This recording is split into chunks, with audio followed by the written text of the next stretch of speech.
السلام علیکم، میں ہوں مدثر علی اور آپ دیکھ رہے ہیں اسلامک ہیروز۔ آج ہم محمد بن قاسم کا دوسرا حصہ شروع کرنے لگے ہیں۔ نوجوان سالار، قتیبہ کا ایلچی۔ بصرہ کے ایک کونے میں دریا کے کنارے ایک سرسبز نخلستان کے درمیان والی بصرہ کا قلعہ نما مکان تھا۔ اس مکان کے وسیع کمرے میں ایک عمر رسیدہ لیکن قوی ہیکل شخص ٹہر رہا تھا۔ وہ چلتے چلتے رکتا اور دیواروں پر آویزاں نقشے دیکھنے میں منہمک ہو جاتا۔ اس کے چہرے نے غیر معمولی عزم و استقلال ٹپکتا تھا۔ آنکھوں میں ذکاوت اور ذکاوت سے زیادہ ہیبت تھی۔ یہ حجاج بن یوسف تھا، جس کے آہنی پنجوں سے دشمن اور دوست یکساں طور پر پناہ مانگتے تھے، جس کی تلوار عرب و عجم پر سائقہ بن کر کوندی اور بسا اوقات اپنی حدود سے تجاوز کر کے عالم اسلام کے ان درخشندہ ستاروں کو بھی خاک اور خون میں لٹا گئی جن کے سینے نور ایمان سے منور تھے۔ حجاج بن یوسف کی طوفانی زندگی کا پہلا دور وہ تھا جب وہ عبد الملک کے عہد حکومت میں سرکشوں کو مغلوب کرنے کے لیے اٹھا اور عراق اور عرب پر آندھی اور طوفان بن کر چھا گیا، لیکن اس دور میں اس کی تلوار اندھے کی لاٹھی تھی جو حق اور ناحق میں تمیز نہ کر سکی۔ دوسرا دور جس سے ہماری داستان کا تعلق ہے وہ تھا جب عبد الملک کی جگہ اس کا بیٹا ولید مسند خلافت پر بیٹھ چکا تھا۔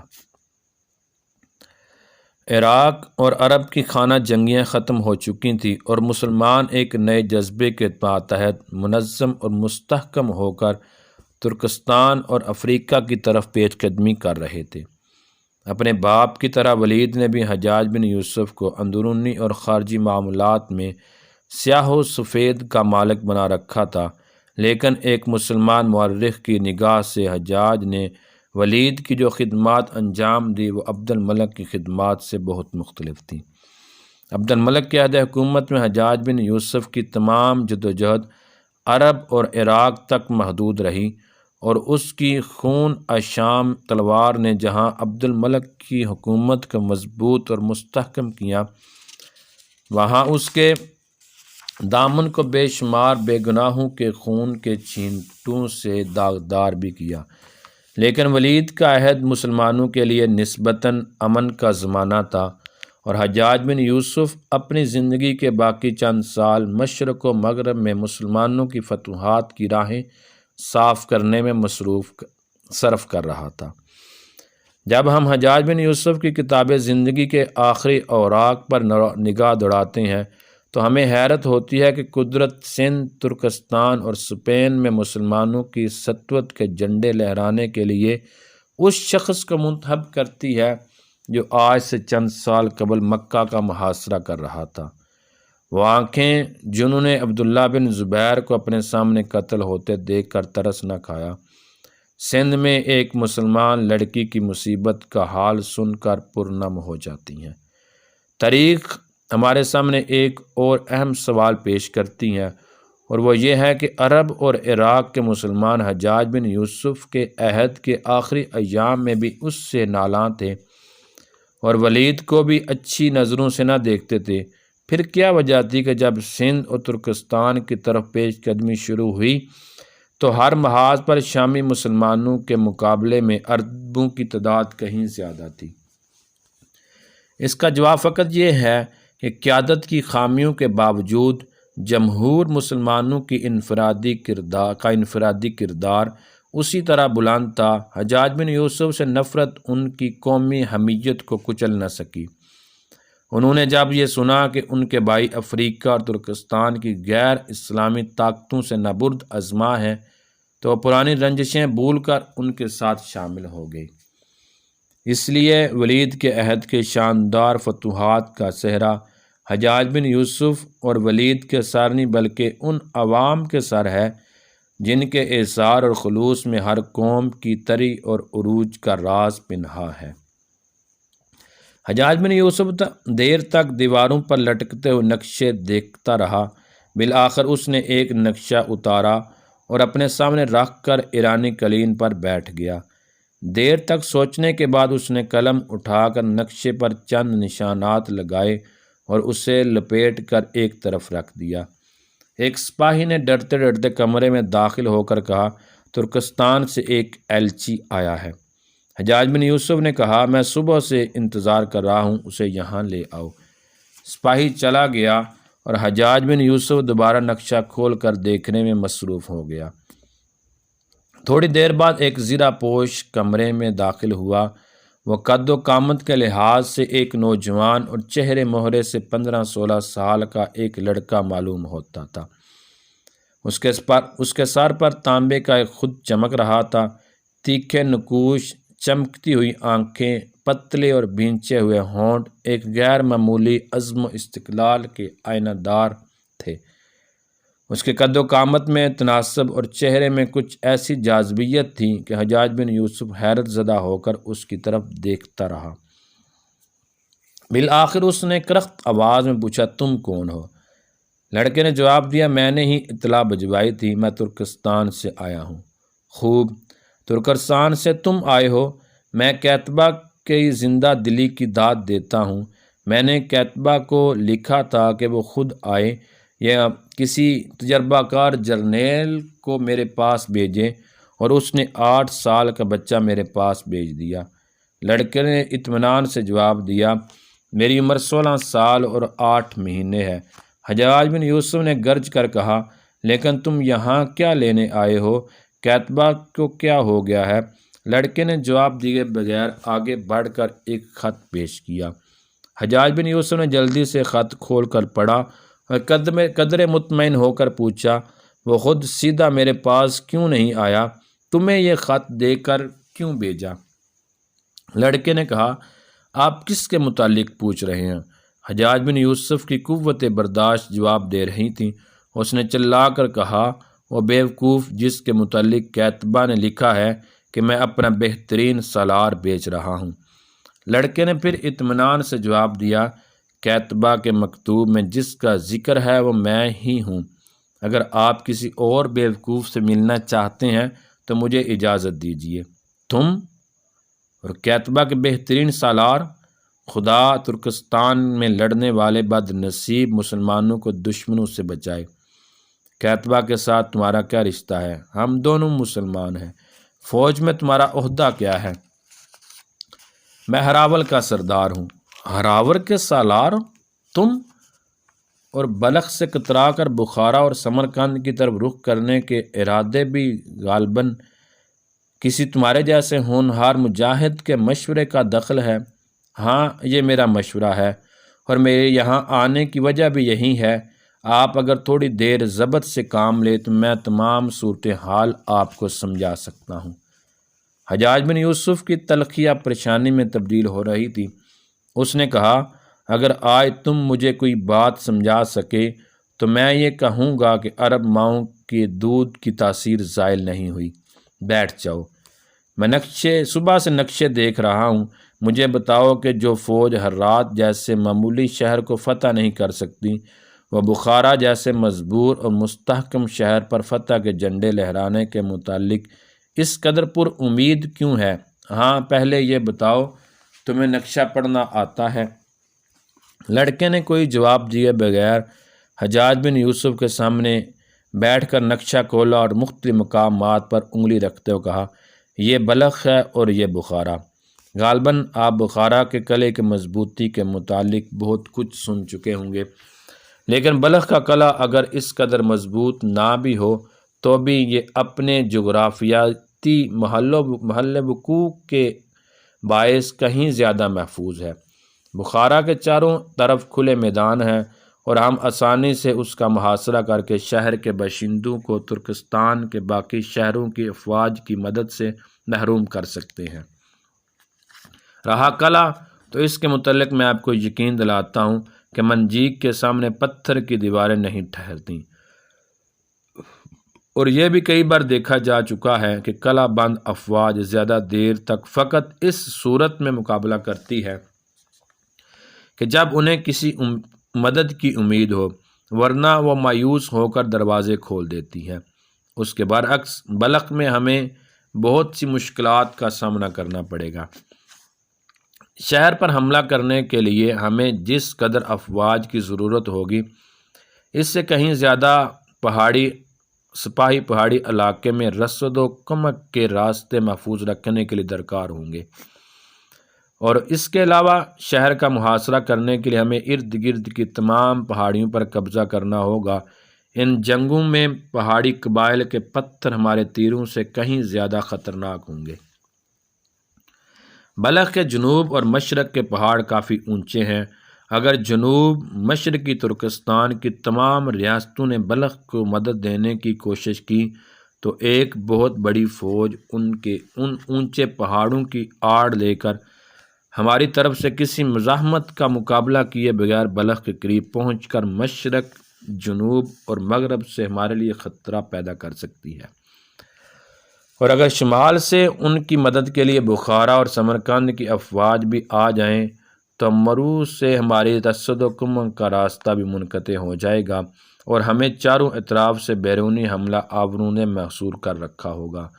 تاہم گرمیوں میں ہم ڈٹ کر ان کا مقابلہ کر سکیں گے، لیکن یہ محاصرہ یقیناً طول کھینچے گا اور سردیوں میں پہاڑی لوگ ہمارے لیے بہت زیادہ خطرناک ثابت ہوں گے، اور پسپائی کی صورت میں ہم میں سے بہت کم ایسے ہوں گے جو واپس مرو پہنچ سکیں گے۔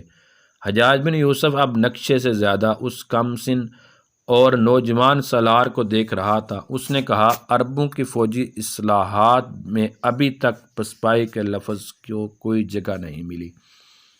لڑکے نے جواب دیا، مجھے عربوں کے عزم و استقلال پر شبہ نہیں، لیکن میں فوجی زاویہ نگاہ سے اس حملے کو خودکشی کے مترادف سمجھتا ہوں۔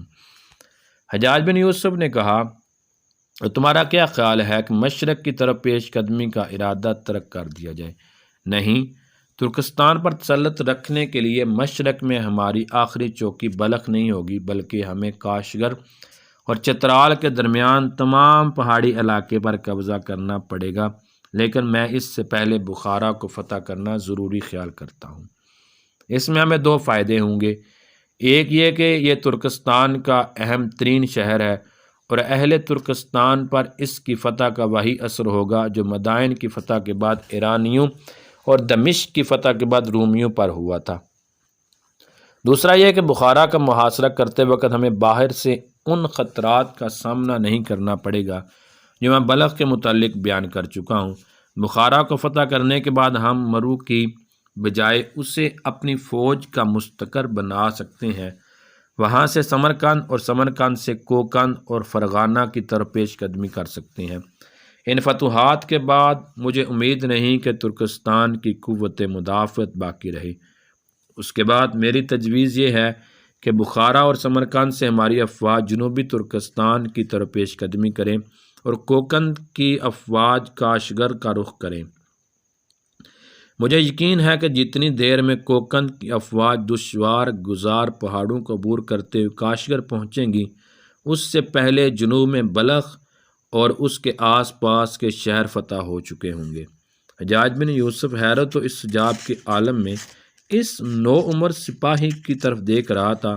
اس نے نقشہ لپیٹ کر ایک طرف رکھ دیا اور کچھ دیر سوچنے کے بعد سوال کیا، تم کس قبیلے سے ہو؟ لڑکے نے جواب دیا، میں ثقفی ہوں۔ ثقفی؟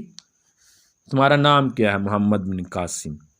حجاج بن یوسف نے چونک کر محمد بن قاسم کی طرف دیکھا اور کہا، قاسم کے بیٹے سے مجھے یہی توقع تھی، مجھے پہچانتے ہو؟ محمد بن قاسم نے کہا، آپ بصرہ کے حاکم ہیں۔ حجاج بن یوسف نے مایوس ہو کر کہا، بس میرے متعلق یہی جانتے ہو تم؟ میں اس کے علاوہ اور بھی بہت کچھ جانتا ہوں۔ اس سے پہلے آپ خلیفہ عبد الملک کے دست راست تھے اور اب خلیفہ ولید کے دست راست ہیں۔ تمہیں تمہاری ماں نے یہ نہیں بتایا کہ قاسم میرا بھائی تھا اور تم میرے بھتیجے ہو؟ انہوں نے مجھے بتایا تھا۔ کب؟ جب آپ عبداللہ بن زبیر کو قتل کر کے مدینہ واپس آئے تھے۔ کم سن بھتیجے کے منہ سے یہ الفاظ سن کر حجاج بن یوسف کی پیشانی کی رگیں تھوڑی دیر کے لیے پھول گئی۔ وہ غضبناک ہو کر محمد بن قاسم کی طرف دیکھنے لگا، لیکن اس کی نگاہوں میں خوف و ہراس کی بجائے غائب درجے کا سکون دے کر اس کا غصہ آہستہ آہستہ ندامت میں تبدیل ہونے لگا۔ محمد بن قاسم کی بے باک نگاہیں اس سے پوچھ رہی تھیں کہ میں نے جو کچھ کہا ہے کیا وہ غلط ہے؟ کیا تم عبداللہ بن زبیر رضی اللہ تعالی عنہ کے قاتل نہیں ہو؟ حجاج بن یوسف اپنے دل پر ایک ناقابل برداشت بوجھ محسوس کرتے اٹھا اور دریا کی طرف کھلنے والے دریچے کے پاس کھڑا ہو کر جھانکنے لگا۔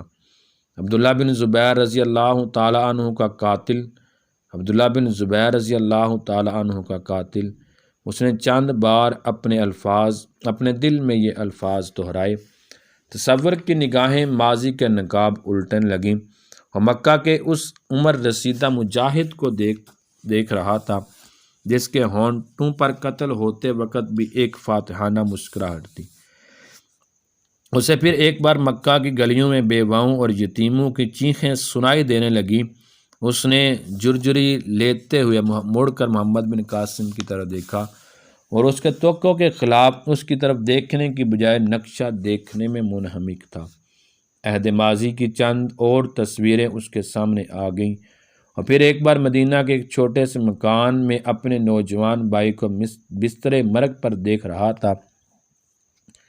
وہ بھائی جس نے مکہ میں اس کی کارگزاری کا حال سننے کے بعد اسے دیکھ کر غصے اور جوش میں آنکھیں بند کر لی تھیں۔ قاسم کے یہ الفاظ پھر ایک بار اس کے کانوں میں گونجنے لگے، حجاج جاؤ، میں مرتے وقت عبداللہ بن زبیر رضی اللہ تعالی عنہ کے قاتل کی صورت نہیں دیکھنا چاہتا۔ تمہارے دامن پر جس خون کے چھینٹے ہیں اسے میرے آنسو نہیں دھو سکتے۔ پھر وہ اپنے بھائی کے جنازے کے ساتھ ایک کم سن بچے کو دیکھ رہا تھا۔ یہ اس کا بھتیجا تھا جسے اس نے اٹھا کر گلے لگانے کی کوشش کی تھی، لیکن وہ تڑپ کر ایک طرف کھڑا ہو کر چلایا تھا، نہیں نہیں، مجھے ہاتھ نہ لگاؤ، ابا کو تم سے نفرت تھی۔ حجاج بن یوسف نے ایک انتہائی تکلیف دہ احساس کے تحت محمد بن قاسم کی طرف دیکھا اور کہا، محمد ادھر آؤ۔ محمد بن قاسم رحمۃ اللہ علیہ نقشہ لپیٹ کر ایک طرف رکھتے ہوئے اٹھا اور حجاج بن یوسف کے قریب جا کر کھڑا ہوا۔ اس کے چہرے پر غیر معمولی اطمینان کی جھلک حجاج بن یوسف کے لیے صبر آزما تھی، لیکن اس نے ضبط سے کام لیتے ہوئے کہا، تو میں تمہاری نظروں میں عبداللہ بن زبیر رضی اللہ تعالی عنہ کے قاتل کے سوا کچھ نہیں؟ محمد بن قاسم نے جواب دیا، یہ خلق خدا کا فتویٰ ہے اور میں آپ کو دھوکے میں رکھنے کے لیے قاتل کی جگہ کوئی اور لفظ تلاش نہیں کر سکتا۔ حجاج بن یوسف نے کہا، تمہاری رگوں میں قاسم کا خون ہے، میں تمہاری ہر بات برداشت کرنے کے لیے تیار ہوں، اگرچہ برداشت کرنا میری عادت نہیں۔ میں آپ کو اپنی عادت بدلنے پر مجبور کرنے کے لیے نہیں آیا۔ کاتبہ بن مسلم باہلی نے جو فرض میرے سپرد کیا تھا وہ میں پورا کر چکا ہوں، اب مجھے اجازت دیجیے، اگر آپ کو کاتبہ کے لیے کوئی پیغام بھیجنا ہو تو میں کل حاضر ہو جاؤں گا۔ ایک لمحے کے تذبذب کے بعد حجاج بن یوسف نے کہا، تم کہاں جانا چاہتے ہو؟ محمد بن قاسم رحمۃ اللہ علیہ نے جواب دیا، شہر میں والدہ کے پاس، میں سیدھا آپ کے پاس آیا ہوں، ابھی تک گھر نہیں گیا۔ تمہاری والدہ بصرہ میں ہیں؟ مجھے یہ بھی معلوم نہ تھا، وہ یہاں کب آئیں؟ انہیں مدینہ سے یہاں آئے ہوئے 3-4 مہینے ہوئے ہیں۔ مجھے مرو میں ان کا خط ملا تھا، وہ کس کے پاس ٹھہری ہیں؟